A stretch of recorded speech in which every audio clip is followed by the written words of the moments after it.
semuanya, kembali lagi di podcast Pilar Emas bersama saya Dita Maulida. Halo, saya Dani. Di sini kita kedatangan tamu seorang pengusaha muda tentang kos-kosan yang unik dan menarik di kalangan anak muda. Nah, di sini kita ada kedatangan bintang tamunya nih. Halo penonton-penonton podcast Pilar Emas, perkenalkan, aku Lovely Adida Nasya sebagai pemilik kosan.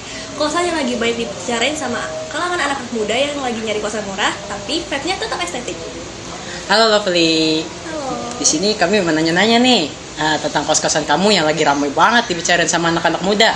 Nah, kira-kira gimana sih bisa kepikiran buat ngebangun kos-kosan dengan konsep kayak gini dengan di usia kamu yang terbilang masih cukup muda untuk memulai usaha kos-kosan? Kalau untuk konsep arsian atau kekinian sih karena emang dari awal aku udah punya minat sama bakat bidang seni.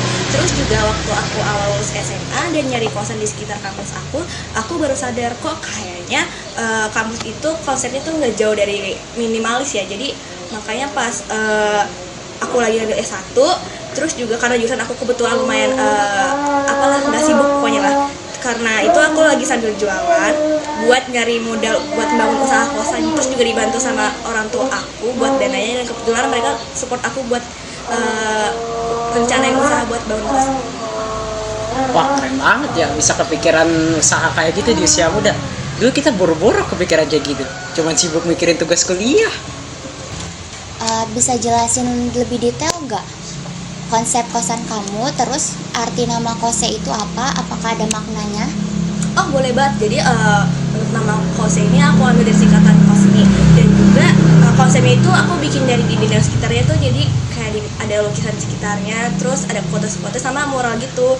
Nah jadi biar vibes kosnya tuh nggak ngebosenin, nah jadi lebih estetik gitulah buat anak-anak muda sekarang. Terus juga aku juga sengaja bikin harganya affordable buat ya namanya juga anak-anak sekarang pasti nyari harganya yang affordable lah.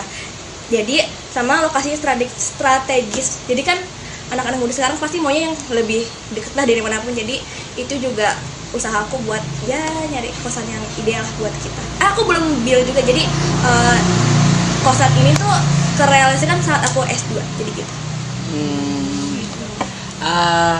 Bisa nggak sih spill ke kita dan teman-teman kira-kira modal dan perlengkapan apa aja sih yang kamu perluin buat bangun kos-kosannya? Spill nggak ya sebenarnya. Jadi kira-kira untuk modalnya ya, untuk pembelian lahan sama bangunan itu sekitar 1,1 M. Sedangkan untuk furnitur lainnya kayak buat perlengkapan sekitar buat kosan itu kan aku kan ada 10 kamar buat kosan, jadi itu di kisaran 120 juta. Jadi kayak buat tempat tidur, kasur, lemari dan lain-lain. Jadi kalau buat totalnya tuh mungkin 1,2 M. Wah, lumayan ya. Nah, pertanyaan terakhir nih, kira-kira tantangan apa aja sih yang kamu jalanin selama ngebangun usaha kos-kosan ini?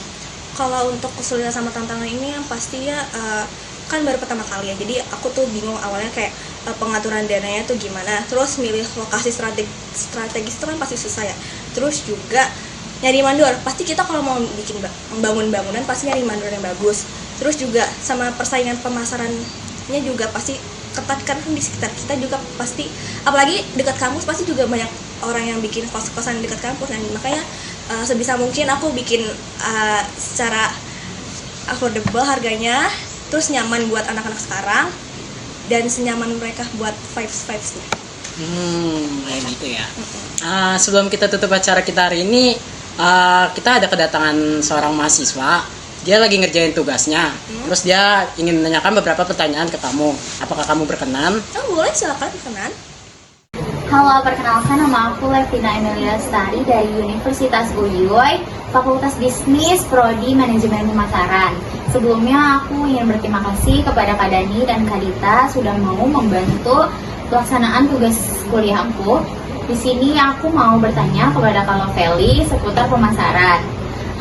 Jadi gimana sih cara dan ide Kak Lovely memasarkan kos-kosan Kak Lovely hingga bisa tren di kalangan anak muda zaman sekarang? Terima kasih. Nah, itu video dari Levina. Silakan Lovely bisa menjawab. Kalau untuk strategi pemasarannya yang pastinya ada dua opsi.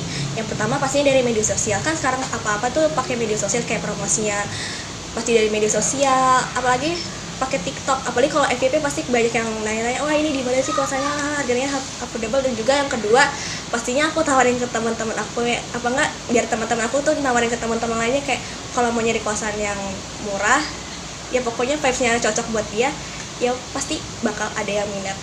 Karena sesuai dengan style anak zaman sekarang.